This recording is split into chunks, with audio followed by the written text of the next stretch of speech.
Die Kombination früher in der Schule war Killer.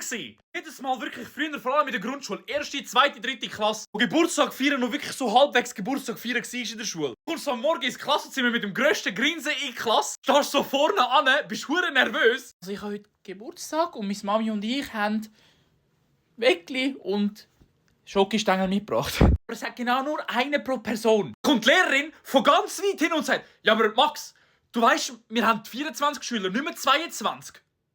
Und hast mich mit einberechnet? Also Entschuldigung, an die Lehrerin habe ich jetzt nicht gedacht. Sie waren auch kein Kollege von mir, also pst, Finger weg, das Auge. Aber nochmal zurück zum Punkt mit den 22 Schülern. Also 24 Schüler. Ich bin rotzfrech vorne angestanden und habe gesagt, ah ja, den und den habe ich nicht gerne, ich bekomme keins. Wirklich vor der ganzen Klasse. Du und du, nein. Aber ich habe nochmal ganz höflich darum gebeten, dass jeder nur eins nehmen sollte. Aber jetzt, um ehrlich zu sein, wir haben die früher Fudi-Brötchen